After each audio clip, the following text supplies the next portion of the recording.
Welcome to Global Leadership Perspective, and I would like to take this earliest opportunity to appeal to you to please subscribe to this channel if you've not subscribed. And the main reason of doing that is that it will give an opportunity for many other people to get to hear this message and subsequently help them. Uh, Today, I want to talk about leadership, especially the kind of the leadership that the governor of Nairobi in Kenya, Mr. Johnston Sakaja, that he is offering. Let me begin by drawing our attention to the literature father, the African father of literature, that is by the name the late Mr.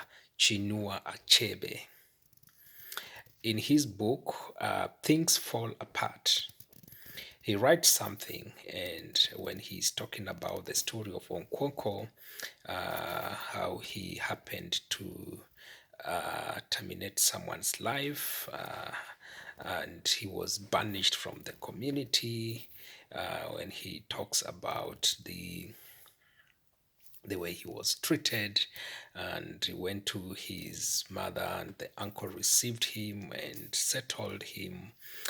Later on, the missionaries came in the community, and the drama kept on going and going. And so in the book, he writes a statement and he says that there is no story that is not true. And so Mr. Achebe alludes that indeed the possibility of things falling apart is quite high. And in this case, I don't know how either things have fallen apart or maybe things may fall apart. And please do not mistake me to be a prophet of doom. I'm just making these statements out of analysis, not out of prophecy. And so I would like to amplify the statement of Mr. Sakaja, the governor of Nairobi. Sakaja has insisted that Mr. Ruto, the president of Kenya, he needs to have a dialogue with Mr. Raila Odinga, the opposition leader of Kenya. And I have also alluded to this in my videos, not once, not twice. This is the position. This is the way to go. Because when things have fallen apart, or when things are falling apart, or when we can clearly see that at some point, anyhow, somehow, that things will fall apart, the only thing is to try to salvage and to create an environment that can facilitate and encourage dialogue so that things would work. And so I want to amplify this statement by this gentleman and appeal to the persons involved, the leaders involved, that what we need currently is a dialogue. And Mr. Sakaja has said in his own statement that this does not necessarily mean them sharing the government. But again, we know politics is dynamic. We don't know in the event there is such a conversation, which it should, we don't know what may come out of it. But the point is that the two need to meet, though of course there need to be a structure, need to be a good framework that needs to make it more formal, but whichever. But in this case, even if they choose to do it informal, what we need is for them to have a dialogue and tell us that this is the way forward, and that will be good for the country and for the people of the country, because peace is very are expensive, especially when we begin to dance around it without knowing the nature of the music. Peace can be very expensive, and so these people who have experienced it, who have lacked peace, need to be asked, and maybe need to give lectures to people of a good country, so that maybe we can take it serious. And so when there is an economy, when there is divergence of opinion, such a time as this, the two have to meet and talk. But let me point out something that I think is being created here, and it is not right. The reason why Mr. Sakaja is asking for this dialogue is because he is definitely the governor of Nairobi, and Nairobi comprises of all the ethnic groups. And so he would want to see a scenario where there is peace. So that gives him the right really to call for that kind of clerical call.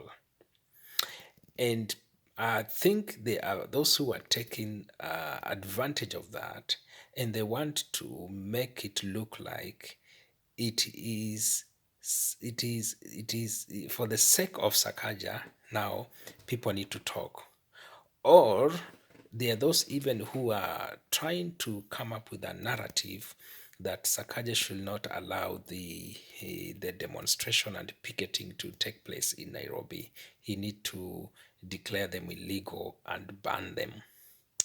I see a danger here where somebody would want to achieve certain most likely political objectives using him. And I know him being sharp as he is, he's not going to accept that. What is happening and the situation in Kenya is beyond Mr. Sakaja. He can only offer advice as he is doing as one of the leaders, but it is beyond him. So these issues should not be put on his head. Where issues have arrived, they are squarely on the top leadership of the country, the president, and in this case also with the opposition leader. These are the two people that need to take up the responsibility in case things goes bad. They need to take responsibility, and for things to go good, then we are also counting on them. As much as everyone, responsibility matters, but getting direction from them as leaders, it matters. And so, what we need currently, and if there is anything we need to ask the leadership, the top leadership of the country to do, is to agitate and advocate for a dialogue to solve the stalemate. And throwing words at each other will not solve this. Blaming each other will not solve this. Coming up with political propaganda to counterattack the other narratives will not solve this. This thing will be solved with a dialogue and with goodwill and with good intention from the leaders in both of this in both sides. And so let us support the idea of dialogue, and let us encourage it, because we do not want things to fall apart.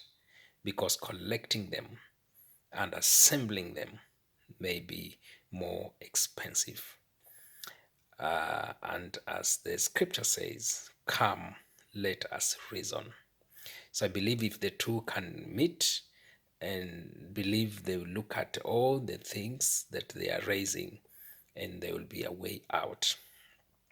So I pray that we will see the need of doing this. So God bless Kenya, and especially such a time as this, that we need dialogue, not hailing at each other and throwing insult at each other. This will not help. This will rather propel the problems and continue to create a relationship between the people. And we do not want this. We want a good environment. that is going to help us.